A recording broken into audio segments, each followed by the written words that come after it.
Et bonjour, j'espère que vous allez bien. On s'installe pour une nouvelle papote aujourd'hui. Je me suis fait mon petit cappuccino, j'ai allumé un encens. Alors c'est un encens chakra qui vient activer aujourd'hui la douceur et le plaisir. Donc je vous laisse deviner de quel chakra il s'agit. En tout cas, ça sent très très bon.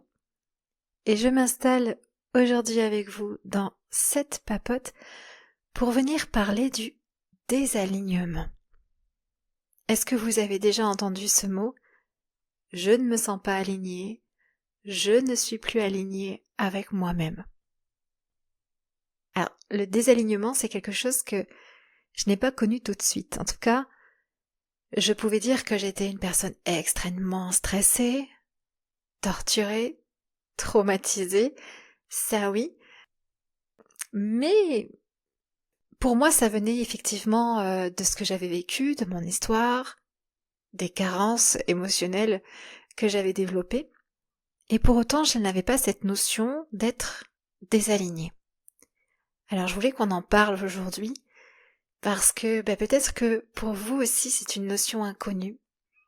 Peut-être que ça vous aidera à y voir un petit peu plus clair.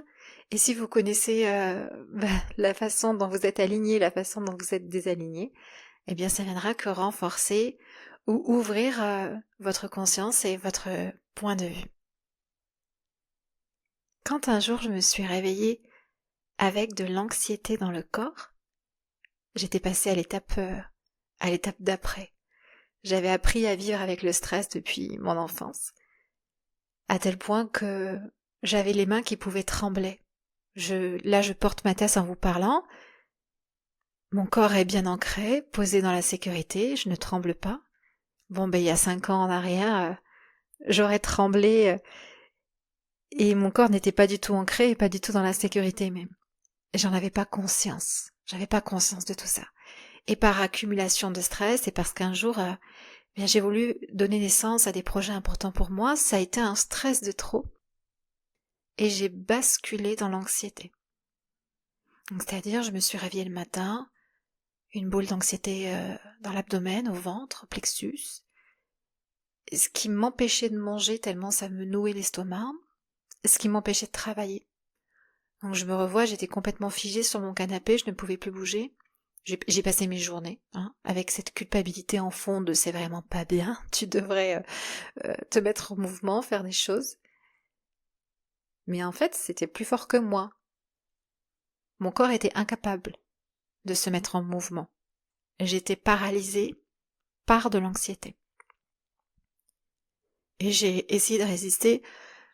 Je crois que j'ai tenu 2 semaines comme ça, mais au bout de 2 semaines, alors que je pouvais plus manger et que ça ne me quittait plus, c'était insupportable. J'ai pris la décision ici d'aller chercher de l'aide. Enfin, c'était ça ou des anxiolytiques.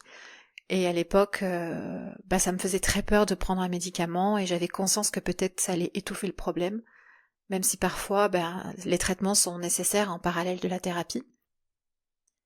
Et je suis donc allée en thérapie.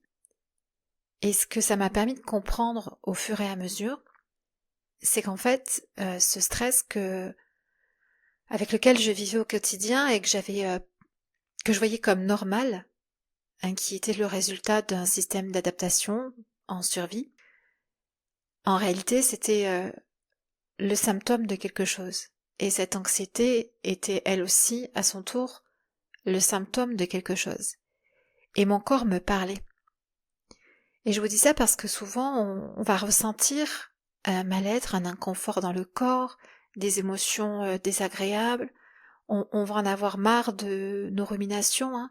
On peut avoir des pensées intrusives qui sont là sous forme d'angoisse. Et on aimerait que ça s'arrête. En fait, on va vouloir aller rechercher la solution pour éteindre les incendies qu'on a dans la tête ou dans le corps. Et c'est totalement compréhensible, humain. On aurait envie de vivre une vie où on se sent toujours bien, apaisé, léger, libre, en sécurité. Mais en fonction de là où on vient, de nos expériences, de notre histoire, parfois on s'est construite sur un mode survie, sur un corps qui a appris à être H24 dans l'hypervigilance et on s'est suradapté, hein, l'extérieur pouvant être dangereux pour soi. On a trouvé des moyens de s'adapter pour continuer à vivre dans cette atmosphère-là, dans ce contexte. Et à un moment donné, c'est trop difficile, le corps, le système ne peut plus le supporter. Et on va déclencher des symptômes. Alors, moi, c'était le stress, les tremblements, l'anxiété. J'avais aussi quand même beaucoup de douleurs que je remarque que je n'ai plus aujourd'hui. Notamment des douleurs articulaires, des douleurs au niveau du plexus. J'ai remarqué aussi que si on avait une fragilité dans le corps due à un accident ou à un traumatisme physique, hein, à quelque chose, une fracture ou peu importe, ce sont des zones qui parfois vont rester sensibles à notre état intérieur, à notre état émotionnel. Voilà, moi je sais qu'au niveau du plexus, j'ai une blessure due à un accident de ski. Aujourd'hui ça va beaucoup mieux, mais pendant plus de 10 ans, eh bien cet endroit-là s'inflammait, devenait douloureux, pas pour une raison physique, mais pour une raison émotionnelle. C'est un petit peu comme si les endroits du corps qui ont été fragilisés par un traumatisme physique, un accident, créaient une petite brèche où les émotions pouvaient aller s'engouffrer. Et j'ai vraiment mis du temps à comprendre que mes douleurs au plexus n'étaient pas forcément parce que la blessure physique avait du mal à guérir, parce que 10 ans après l'accident, voilà quoi, il y avait rien à faire, mais plus parce que c'était un endroit qui venait éclairer que, et attends, là tu es peut-être un petit peu plus stressé que d'habitude, il y a peut-être des inquiétudes inconscientes que tu n'entends pas qui sont là, il faut que tu ralentisses et que tu prennes soin de toi. Et finalement, c'est ça le message que je veux vous faire passer aujourd'hui, c'est que si vous êtes prise dans un quotidien qui ne vous ressemble pas, où vous vous dites « il faudrait tellement que je fasse différemment, que je prenne soin de moi mais je n'y arrive pas, que je fasse plus de sport, que je mange mieux, que je ralentisse, que je me sente mieux, que je me libère de ça, enfin, que je trouve ma sécurité et ma paix, que je n'ai plus peur du regard des autres. » On a tellement d'attentes envers nous. Si vous êtes dans un quotidien avec toutes ces attentes et que vous cherchez la solution pour ne plus ressentir vos incendies intérieurs, vos inconforts, j'aimerais vous dire que si vous ressentez ça, c'est qu'il y a une raison.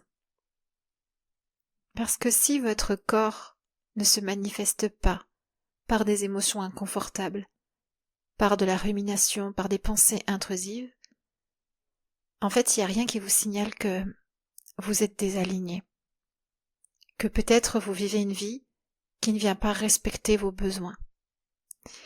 Et là, moi, j'aime bien imaginer une lueur à l'intérieur de moi, comme l'âme, comme mon être, qui a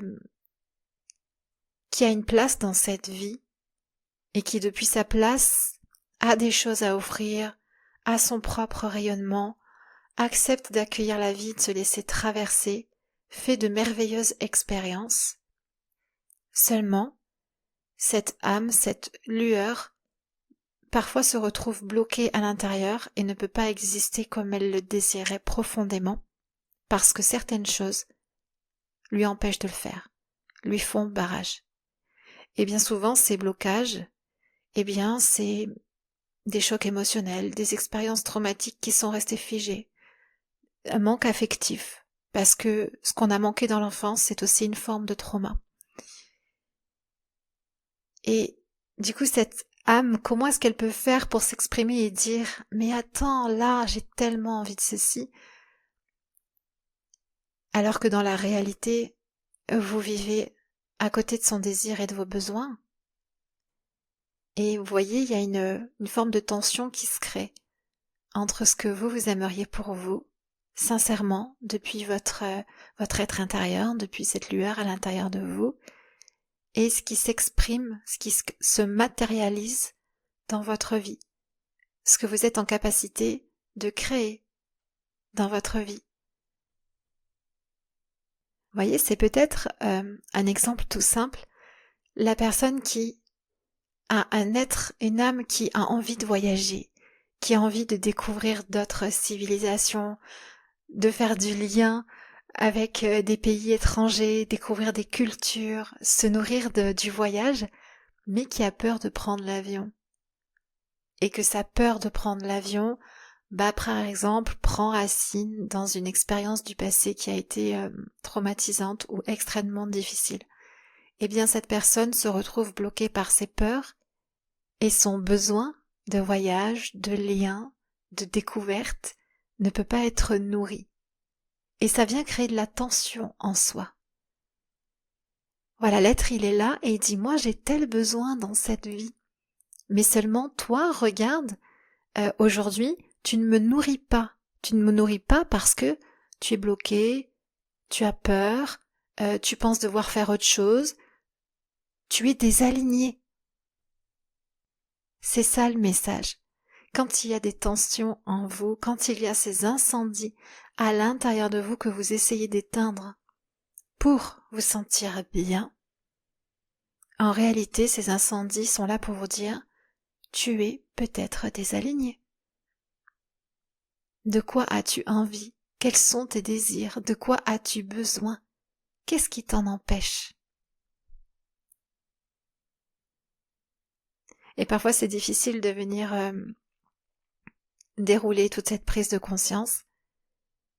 Ça fait partie vraiment de mon travail d'accompagner les femmes qui viennent au cabinet et de venir relier ce besoin qui n'est pas nourri et ces blocages qui empêchent à ces besoins de s'exprimer. Et si on fait un parallèle avec la nourriture, on peut le voir facilement que beaucoup de personnes, parce qu'ils n'arrivent pas, ils sont bloqués, ils sont dans l'incapacité de nourrir les réels besoins de leur être, ça va créer une forme de vide affectif et donc ils vont remplir ce vide de vraie nourriture, renforçant de la culpabilité, renforçant du mal-être, parce que par-dessus ça, souvent, il va y avoir un corps qui se transforme, un corps qui prend du poids, quand c'est quelque chose qui s'installe comme ça sur le long terme, et créant du coup un malaise dans cette société qui est très portée sur les apparences, et qui renforce peut-être une blessure de rejet, d'humiliation, d'abandon, de peur du regard de l'autre. Alors je pense que c'est très important de juste pouvoir se dire « Ok, je sens dans mon corps qu'il y a des messages, qu'il y a des tensions, je vois ces pensées dans lesquelles je suis enfermée, qui tournent en boucle et qui me font me sentir mal. Et si au lieu d'essayer d'éteindre tout ça, ce qui est humain encore une fois, je commençais juste à aller regarder ce qu'il y a derrière. C'est quoi le besoin que je ne reconnais pas, que je n'entends pas, que je n'arrive pas à nourrir. Et quand on a identifié quel est le réel besoin, on peut commencer à identifier ce qui bloque et à se mettre en action, à aller chercher les ressources qui nous manquent pour débloquer ce qui nous empêche de nourrir notre être, de nourrir nos véritables besoins. Mais vous comprenez que aussi longtemps qu'on va rester coincé sur je dois me sentir mieux, je dois gagner en bien-être, je dois arrêter de ruminer, je dois arrêter de penser, je dois arrêter d'avoir ces émotions. On met notre énergie au mauvais endroit. On ne le met pas là où ça peut à nouveau bouger et là où on peut débloquer les choses. Alors ce que vous ressentez si vous êtes désaligné, c'est inconfortable et désagréable. Je suis totalement d'accord avec vous sur le fait qu'on s'en passerait bien. Mais peut-être aujourd'hui finir cet épisode en vous disant « Et si au lieu d'essayer de fuir mon expérience, j'apprenais à l'accueillir et à voir ce qu'elle a à me raconter à propos de moi. » Ça pourrait pas mal changer votre vie. Bien, je pense vous avoir partagé ce que je souhaitais vous partager aujourd'hui. Vous avez vu, la chaîne Papote est toute nouvelle. C'est le 3e épisode. Je ne vous cache pas que je ne cherche pas à m'imposer un rythme de publication.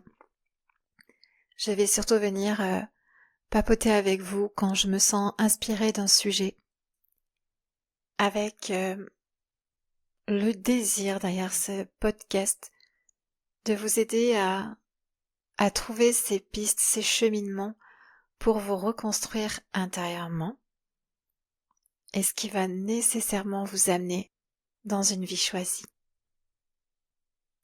Je vous dis à bientôt pour une prochaine papote et prenez bien soin de vous.